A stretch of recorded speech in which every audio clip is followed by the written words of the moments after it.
చూద్దాం, బైబిల్లో చూద్దాం. యోహాను సువార్త 5:37 యోహాను సువార్త 5:37 మీరు ఏ కాలమందైనా ఆయన స్వరం వినలేదు, ఆయన స్వరూపం చూడలేదు, తండ్రి స్వరం ఎవ్వరు వినలేదని వచనంలో చెప్పబడింది ప్రియులారా. అంటే ఆయన స్వరం ఎంత శక్తి గలదో ఆలోచిద్దాం. మరొక మాటను బైబిల్ ద్వారా పరిశీలిస్తే కీర్తనలు 29:3-4 కీర్తనలు 29:3-4 యెహోవా స్వరము జలముల మీద వినబడుచున్నది, మహిమగల దేవుడు ఉరుము వలె గద్దించుచున్నాడు, మహా జలముల మీద యెహోవా సంచరించుచున్నాడు. యెహోవా స్వరము బలమైనది, యెహోవా స్వరము ప్రభావవంతము గలది, దేవుని స్వరం ఉరుము వలె ఉంటుంది. మరి అలాంటి స్వరం ఈ మానవ మాత్రలలో ఎవ్వరికి వినే శక్తి లేదు. ప్రియులారా, ఇంకా తండ్రి మాటల గురించి తెలియాలంటే ఏం చేయాలి? తండ్రే చెప్పాలి. మరి ఆయన మాటలు మనం వినలేనప్పుడు మనకి ఎలా తెలుస్తుంది? అందుకే తండ్రి మన కోసం ఒక మధ్యవర్తిని పంపించాడండి. ఆ మాటలను బైబిల్లో చూసినట్లయితే 1 కొరింథీ 1:24 ఆయన యూదులకు ఆటంకంగాను అన్ని జనులకు వెర్రితనంగాను ఉన్నాడు. కానీ యూదులేమి, క్రీస్తు దేశస్థులేమి, పిలువబడిన వారికే క్రీస్తు దేవుని శక్తియు దేవుని జ్ఞానమై ఉన్నాడు. జ్ఞానం అనగా తండ్రి మాటలు, ఆ జ్ఞానమే క్రీస్తు అని పై మాటల్లో అర్థమవుతుంది ప్రియులారా. బైబిల్లో చూద్దాం. యోహాను సువార్త 1:1 ఆదియందు వాక్యం ఉండును, వాక్యం దేవుని యొద్ద ఉండును, వాక్యం దేవుడై ఉండును, ఆదియందు వాక్యం దేవుని యొద్ద ఉండును. అంటే దేవుని వాక్యముగా మాటగా శక్తిగా మనకు తండ్రి మాటలు యేసుక్రీస్తు వారు తెలియజేస్తున్నారండి ప్రియులారా. మరి మట్టి శరీరంలో ఉన్న మన మాటకి ఎంత శక్తి ఉంటే దేవుని వాక్యము యేసుక్రీస్తు వారికి ఇంకెంత శక్తి ఉండాలి ఆలోచిద్దాం ప్రియులారా. బైబిల్లో చూద్దాం. ప్రకటన గ్రంథము 19:13 ప్రకటన గ్రంథము 19:13 యేసుకు దేవుని వాక్యం అని పేరు పెట్టబడి ఉంది. ప్రియులారా, దేవుని వాక్యం అనగా తండ్రి మాటలు. తండ్రి మాటలు మనకు తెలియాలని యేసునే తన మాటగా ఏర్పాటు చేసుకున్నాడండి.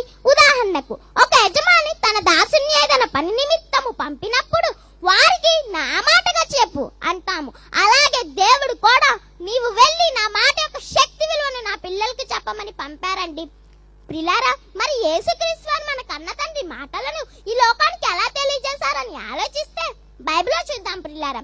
హెబ్రీ 1:1-5 పూర్వకాలమందు నానా సమయములోను నానా విధముగాను ప్రవక్తల ద్వారా మన పితరులతో మాట్లాడిన దేవుడు ఈ దినముల అంతమంది కుమారుని ద్వారా మనతో మాట్లాడెను.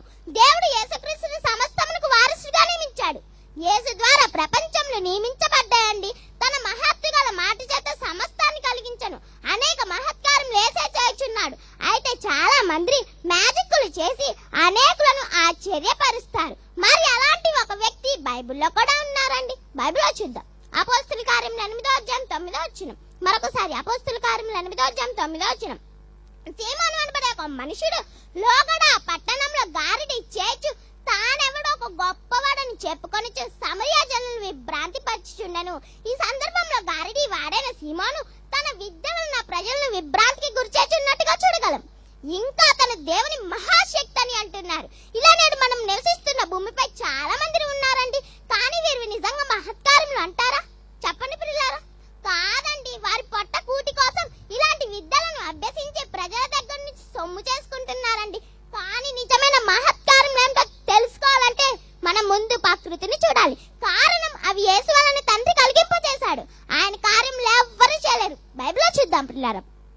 కీర్తనలు 136 ఆయన ఒక్కడంటే ఎవరండి? యేసుక్రీస్తు వారండి. ఆయన ఒక్కడే మహత్కారములు చేయవాడు. ఆయన ఒక్కడే అంటున్నారు. మరి సీమోను చేసింది ఏంటి? ఈ లోకంలో ఉన్న ప్రజలు అందరూ మ్యాజిక్ రూపంలో చేసిన మహత్కారములు కావని ఈ మాటలు బట్టి అర్థమవుతుంది ప్రియులారా. యేసు చేసిన కార్యములు మనం కళ్ళతో చూస్తున్నాం, అనుభవిస్తున్నాం. భూమి, నక్షత్రాలు, సూర్యుడు ఇవన్నీ నిజంగా చేసి మనకిచ్చాడండి ప్రియులారా. వర్షం రావాలంటే సూర్యకిరణాలు సముద్రపై పడి వేడెక్కి ఆవిరి మేఘాలుగా మారి ఆ మేఘాల నుంచి వర్షం వస్తుంది. ఇది అద్భుతం, వండర్ కాదంటారా? అలాగే ఒక చిన్న విత్తనం అది భూమిని చీల్చుకొని పైకి వస్తుంది. ఇది అద్భుతం కాదా? సూర్యుడంత పెద్ద నక్షత్రం ఇన్ని కోట్ల సంవత్సరాల నుంచి వెలుగుతుంది. అలాగే చంద్రుడు మనకు చల్లని వెన్నెలనిస్తున్నాడు. ఇది అద్భుతం కాదా? ప్రియులారా చెప్పండి. ఇంకా మనం మన శరీరం గురించి ఆలోచిస్తే చూద్దాం ప్రియులారా. కీర్తనల 139వ అధ్యాయం 13 నుంచి 14 వచనములు. కీర్తనల 139వ అధ్యాయం 13 నుంచి 14 వచనములు.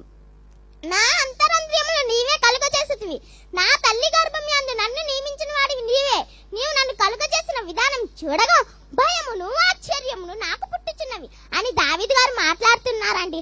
ఆయన కార్యంలో ఆశ్చర్యకరములు. ఈ మానవ దేహంలో ప్రతిదీ ఆశ్చర్యం.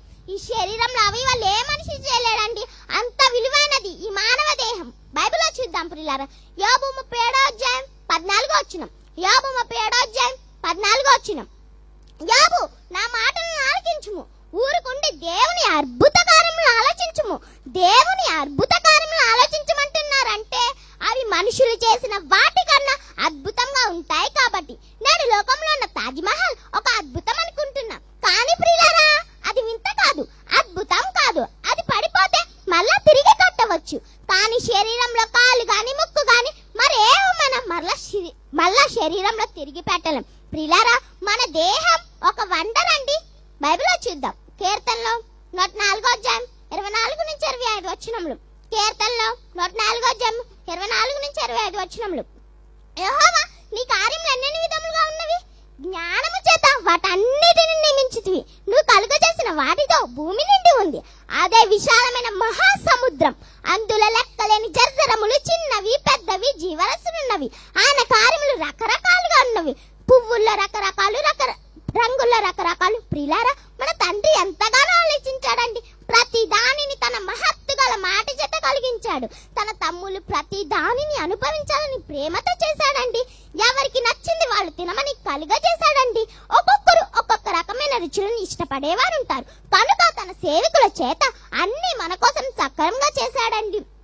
ఏమండి ఒక్కరినే కంట్రోల్ చేయలేం, అలాంటిది కోట్ల కొలత దేవదూతలను తన మహత్తు గల మాట చేత పని చేస్తున్నాడండి. ఏ రోజు అంతరం కలగకుండా చూస్తున్నాడండి మన యేసు. భూమి ఆగలేదు, ఎప్పుడూ తిరుగుతూనే ఉంది. బైబిల్లో చూద్దాం ప్రియులారా. కీర్తనలో 147వ అధ్యాయం 15వ వచనం. కీర్తనలో 147వ అధ్యాయం 15వ వచనం. భూమికి ఆజ్ఞ ఇచ్చేవాడు ఆయనే, ఆయన వాక్యము బహు వేగంగా పరిగెత్తుచున్నది.